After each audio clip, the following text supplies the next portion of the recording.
সুন্দর গহনা, এটা কার জন্য? কেন, তোমার জন্য? আমার জন্য? সত্যি বলছো? গহনাটা না আসলে অনেক সুন্দর, আমার অনেক পছন্দ হয়েছে। আমি জানতাম তোমার পছন্দ হবে, এই জন্য তোমার জন্য নিয়ে এসেছি। এই দেখো, তুমি আমার মনের সব কথাই বুঝো, কিন্তু আমার হাজবেন্ড সে কিছুই বোঝে না। সে শুধু তার বিজনেস নিয়ে ব্যস্ত থাকে, আমার মনের ভালোবাসাটাও বোঝে না, আমার মনের চাওয়াটাও বোঝে না। কিন্তু তুমি এই বুড়ো বয়সে কি রোমান্টিক, আমার মনে সব কথাই বোঝো, আমার ভালোবাসাটাও বোঝো। আমি যদি তোমার কথা না বুঝি তাহলে কি বুঝবে বলো? আমার লক্ষ্মীটি দাও, আমি এটা তোমাকে আমার নিজের হাতে পরি। আচ্ছা ঠিক আছে, করে দাও।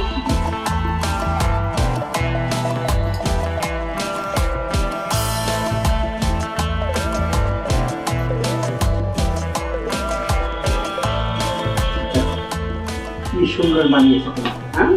অনেক সুন্দর, তোমার পছন্দ আছে বলতে হবে। শোনো, আজকে তো শুধু গয়না চালিয়েছি, এরপরের থেকে তোমাকে কত কিছু দেবো যেটা তুমি হিসেব মিলাইতে পারো। দেখো, এই রুমটা বড্ড বড়, এই রুমের ভিতরে আমি একটা এসি লাগিয়ে দেবো। সত্যি? হ্যাঁ, যাতে তুমি সব সময় শীতল হয়ে থাকো। এই যে তুমি সবকিছুই বুঝো, কিন্তু আমার হাজবেন্ড না একদম বলো, কিছুই বোঝে না। এই শোনো না, ওর সাথে আমার কথাই বলতে মন চায় না, কিন্তু সবসময় তোমার সাথে কথা বলতে মন চায়, কিন্তু কি করবো, পারি না তো।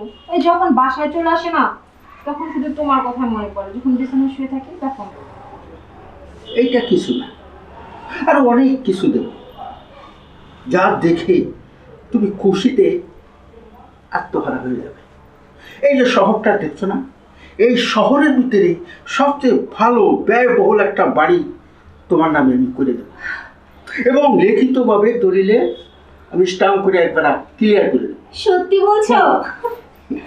আর এই বাড়িতে শুধু তুমি আর আমি থাকবো। আমার মন চায় সবসময় তোমার সাথে থাকতে।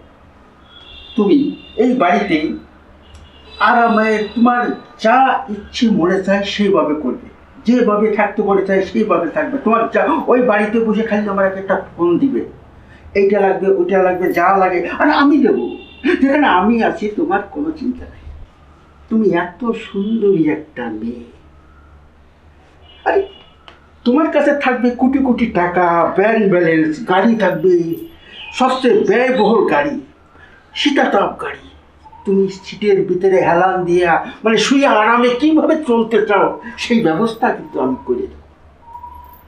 তোমার যত টাকা লাগে, তোমার আরাম আয়েসের জীবন গুজারতে মানে কাটাইতে যা লাগে আমি সব করে দেবো। আমি সবই জানি যে তুমি সবকিছু দেবে, তুমি আমার সব কথাই শোনো। কিন্তু আমার কথাটা একটু শুনতে হবে। তাই নাকি? হ্যাঁ। তাহলে চলো।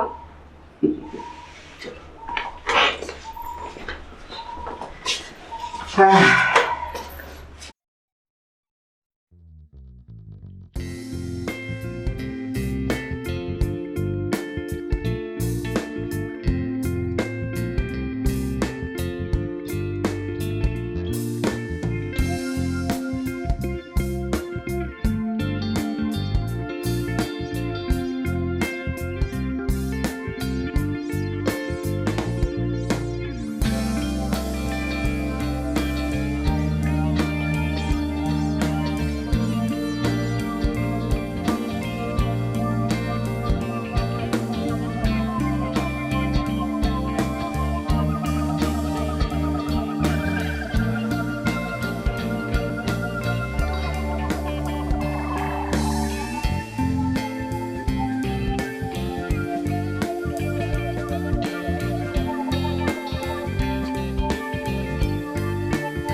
মুক্তা, মুক্তা,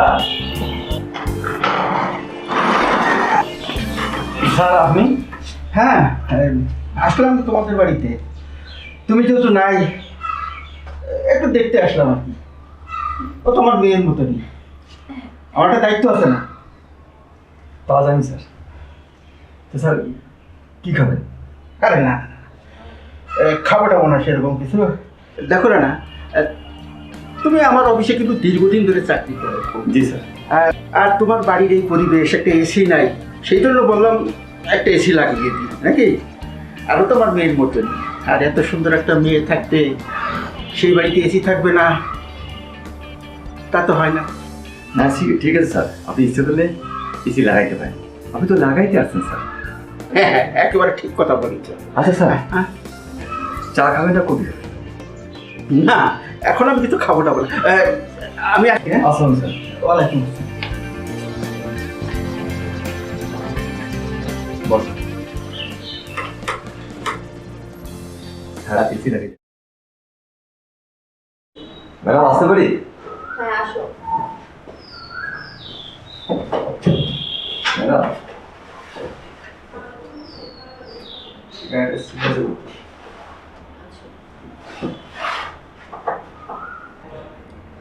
বসো।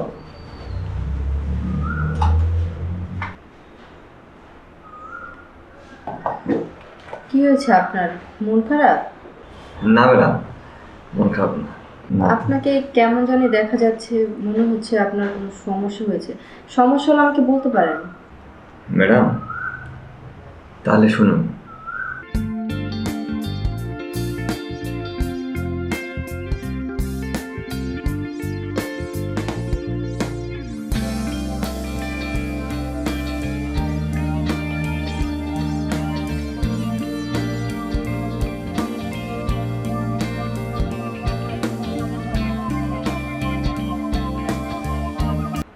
বুঝতে পারছেন? সব মিথ্যে কথা। তুমি আমার বাবার সব সম্পত্তি দেখেছো তো, তাই তোমার লোভ সামলাচ্ছ না, তাই তুমি আমার বাবার নামে উল্টাপাল্টা কথা বলছো আর তাকে মিথ্যে জালে ফাঁসাচ্ছ। না ম্যাডাম, মিথ্যে কথা না, আমার কাছে প্রমাণ আছে। কি প্রমাণ আছে তোমার কাছে?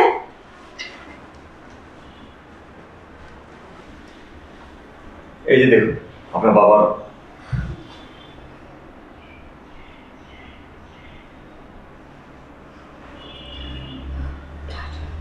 ঠিক আছে, তুমি এখন যাও, আমি ব্যাপারটা দেখতেছি। ঠিক আছে, আসেন। এটা নিয়ে যাও। ছি, আসলে নাই, তোমার সাথে আসলে আমার যায় না। আর তারপরেও তুমি আমাকে এতটা ভালোবাসো, তুমি ভাবতে পারো। দেখো, কার সাথে যায় না যায় ওটা আমি শুনতে, তোমাকে আমার ভালো লেগেছে তাই তোমাকে আমি ভালোবাসা আশা করেছি। আর আমাকে যদি তোমার ভালো না লাগতো তাহলে কি তুমিও রাজি হতে না, তাই না? হ্যাঁ, তা তো অবশ্যই।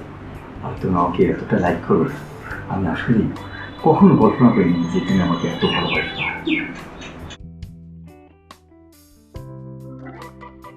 আমি তো তোমাদের অফিসে কর্মচারী, আর তুমি তো হচ্ছে মালিক। রাখো তো, ভালোবাসার ভিতরে কোনটা কর্মচারী কোনটা মালিক সেটা কখনোই দেখো না। তাই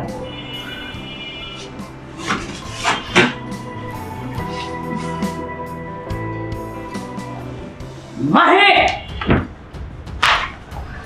কিরে এগুলো কি হচ্ছে? ছি ছি ছি ছি ছি ছি, তুই আমার মেয়ে হয়ে আমার অফিসের কর্মচারীর সঙ্গে, আচ্ছা তুই বলতো আমি কি করে মুখ দেখাবো? এই কাজটা করতে পারলি তুই? আরে ও কোথায় আর আমরা কোথায়? আমাদের যে স্টারের সাথে ও যায় না কখনো।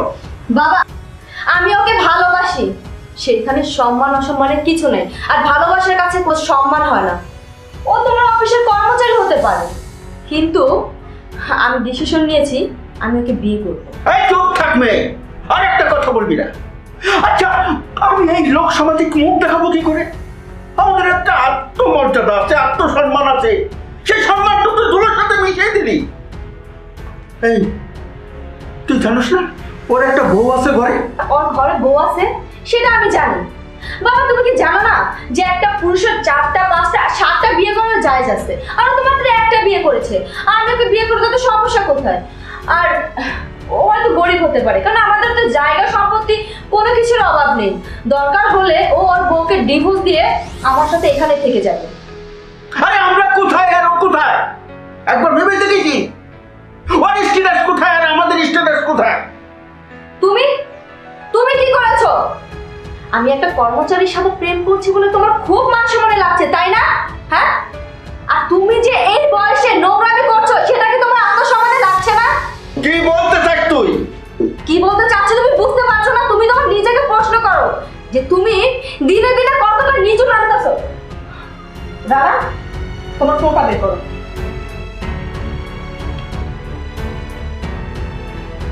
দেখো দেখো তোমার কুকীর্তি, তুমি কি করেছো এই বয়সে। তারপরে তুমি বলতে চাও যে আমি অন্যায় করেছি, আমি তোমার মান সম্মান ডুবিয়েছি। ছি বাবা, আমার ভাবতে লজ্জা লাগছে যে তুমি এই বয়সে এরকম একটা নোংরা কাজ করবে। তোমার যদি বিয়ে করার দরকার হতো তুমি আমাকে বলতে পারতে যে তুমি বিয়ে করবে, আমি একটা ভালো মেয়ে দেখে তোমাকে বিয়ে করে দিতাম। তুমি কি করেছো? হ্যাঁ, আমার বয়সী একটা মেয়ের সাথে তুমি পরকিয়া করছো, আর এই ছেলের সংসারটা তুমি নষ্ট করছো। তুমি একটাবারও ভাবলে না যে এই ছেলেটা যখন জানতে পারবে তখন কতটা কষ্ট পাবে? যেমন আজকে তোমার কষ্ট লেগেছে যে তোমার মেয়ে হয়ে আমি একটা কর্মচারীর সাথে প্রেম করছি, ঠিক তখন আমারও কষ্ট লেগেছিল যে তুমি আমার বাবা হয়ে একটা কর্মচারীর ওয়াইফের সাথে নোংরামি করছো, পরকিয়া করছো। পরকিয়া করতে পরকিয়াতে দুনিয়াটা ভরে গেছে। আচ্ছা বাবা, আমরা কি পারি না এই পরকিয়া সমাজটা বন্ধ করতে, আমাদের সমাজটাকে একটু পরিষ্কার করতে? কেন কেন এত পরকিয়া হচ্ছে বাবা? এই যে তোমাদের মতো লোকের কারণে সমাজটা নষ্ট হচ্ছে, ঘরে ঘরে পরকিয়া বাড়ছে, আর মেয়েদের জীবন নষ্ট হয়ে যাচ্ছে। কারণ তোমরা কি করো জানো? মেয়েদেরকে টাকা সোনা দানার লোভ দেখিয়ে এক স্বামী থেকে ঘরে বাহির করে নিয়ে এসে তাদেরকে ছুঁড়ে রাস্তায় ফেলে দাও।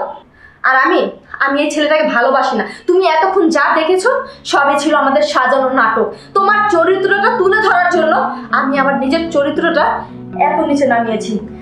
এবার তুমি ভাবো যে আমি কাজটা ঠিক করেছি নাকি ভুল করেছি। হ্যাঁ মা, ঠিকই বলেছিস, ভুলটা আমি করেছি, যেটা করা একেবারে ঠিক হয়নি।